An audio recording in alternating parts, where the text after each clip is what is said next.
किसके लिए? हरि संकीर्तन के लिए।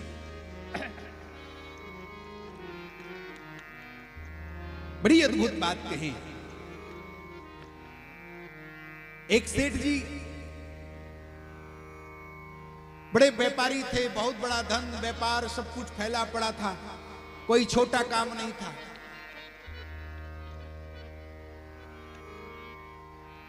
ऐसे ही बैठे थे अपने एक शिला पर बैठे, लोगों ने देखा निकलते, बड़ा प्रेम है परिवार में।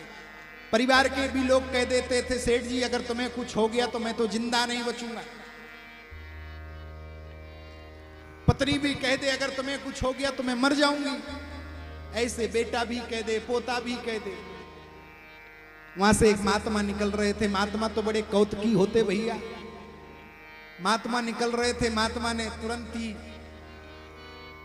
कहा, क्या कहा? बोले हाँ महाराज, मैं सत्य कह रहा हूं, मेरा परिवार मुझको इतना प्रेम करता है, इतना चाहता है कि अगर मैं मर गया तो मेरा परिवार मर जाएगा। अच्छा एक बात बताओ, इतने श्रेष्ठ जन लोग बैठे हैं, किसी के मरने पर कोई मरा है? छाती पीट पीट कर इतना रोएगा, इतना चिल्लाएगा, इतना गाएगा, लेकिन मरेगा नहीं। ये भैया कूलर चालू करवा दो तो बड़ी।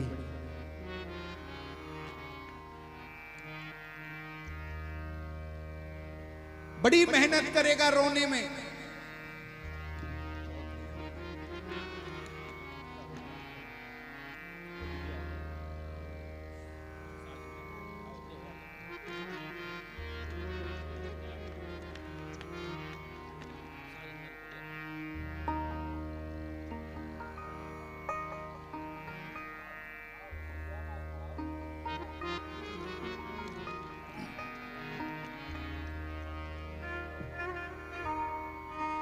बोलिए भक्तवत्सल भगवान की। तो कहते हैं बाबा बगल से निकल रहा था, बाबा बड़ी जोर से बोल पड़ा कि एक काम कर, तुम तो मर के देखो, शायद तुम्हारा परिवार मरता है कि नहीं मरता। सेठ जी ने कहा महाराज ऐसी बातें मत करना, कैसी कर रहे हो, मेरा परिवार तो बर्बाद हो जाएगा, मर जाएगा, कैसी बातें कह रहे हो। बोले नहीं नहीं, संभव नहीं है। बोले एक बार मर कर दिखाओ। सेठ जी से कहा, सेठ जी बोले महाराज कैसी बातें कर रहे। अरे बाबा बोले हमारे पास जड़ी बूटी है, तुम तो बस मर कर दिखाओ। अरे झूठे झूठे मर जाओ, कौन से सही मर रहे हो। बोले मर के तो देखो। सेठ जी बाबा की बातों में आ गया। बाबा तो होते ही कौतुकी है। पानी का लोटा लिया, पीते पीते बाबा ने कहा एक जड़ी बूटी, झूठी सी जड़ी बूटी उस पानी में मिलाई, और सेठ जी तो पानी पीते पीते लुढ़क गया। और जैसे ही सेठ जी लुढ़क गए, महाराज आपको सत्य बताएं, पत्नी दौड़ती हुई आई, बोले सेठ जी चले गए। बहुत रोए, लंबे लंबे आंसू बहाए। बाबा जी वहीं बैठे थे। बाबा जी ने कहा एक मेरे पास जड़ी बूटी है, तुम खा लो, तुम मर जाओगी, तुम्हारा सेठ जिंदा हो जाएगा, पति जिंदा हो जाएगा।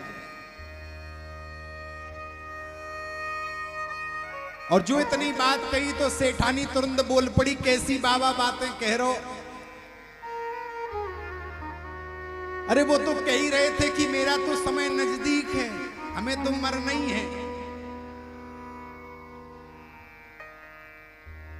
सेठ लेटे लेटे गुस्से में बौखला गया कि सारे जीवन एक ही बात कहती रही कि तुम्हें अगर कुछ हो गया तो मैं जिंदा नहीं रहूंगी, और आज ये कह रही है कि वो तो कह ही रहे थे कि हमारा तो समय हो रहा है। लड़का दौड़ते दौड़ते आया, बोले बापू चला गया। बोले हाँ चला गया, एक मेरे पास जड़ी बूटी है, महात्मा ने कहा मैं घोल कर दे दूंगा, तुम पी लो, तुम मर जाओगे, सेठ जिंदा हो जाएगा। तो बड़े आराम से बोला बेटा, अरे हमसे तो पहले ही कहते थे कि हमारे मरने के बाद तुम्हें ही सब संभालना है। सब तुम्हें ही संभालना है। लेकिन हमारे बापू एक गलती कर गए। बोले क्या? बाबा ने कहा क्या गलती कर गए? बोले किससे कितना लेना था बता के नहीं गए। अरे सेठ है भाई, ज्यादा पैसा बांटते होंगे, बता कर नहीं गए। लेटा लेटा सेठ भी आंखों से आंसू बहाने लगा। जो बातें कर रहे थे जिंदा में तो, और मरने पर मैं तो झूठ मूठ का मरा पड़ा हूं, अभी तो मरा भी नहीं, तब भी लोग कह रहे हैं। छोटा सा पोता दौड़ता हुआ आया, चलकर आया, और जैसे ही दौड़ता हुआ आया तो बड़े आराम से बाबा ने कहा काय को रो रहा है? बोले अब मुझे कुरकुरा कौन दिलाएगा? भाई टॉफी चॉकलेट कौन दिलाएगा?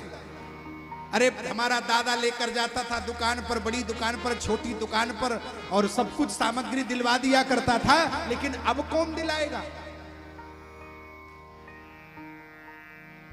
गुस्से में सेठ पड़ा पड़ा कहने लगा, धन्य है ऐसी संतान। वहीं पर तुरंत फिर बाबा ने पोता से कहा, बेटा तू बहुत दादा को प्रेम करता था, एक काम कर ले, तू पी ले दवा, तेरा दादा जिंदा हो जाएगा। बड़े प्रेम से बोला महाराज वो पोता। देखिए बड़ी विडंबना है। बड़े प्रेम से बोला, बाबा हम तो चलो ठीक है, हम तो घर परिवार के लोग हैं, बाबा तुम्हारे कौन बैठा? ये जड़ी बूटी तुम क्यों नहीं पी लेते? तुम्हारा तो चेला था, चेला जिंदा हो जाएगा, तुम मर जाओगे। तुम तो मरो। तो आज वर्तमान में सेठ, उसी समय सेठ खड़ा हुआ और सेठ को वैराग्य हो गया। कहा ये दुनिया किसी की नहीं है,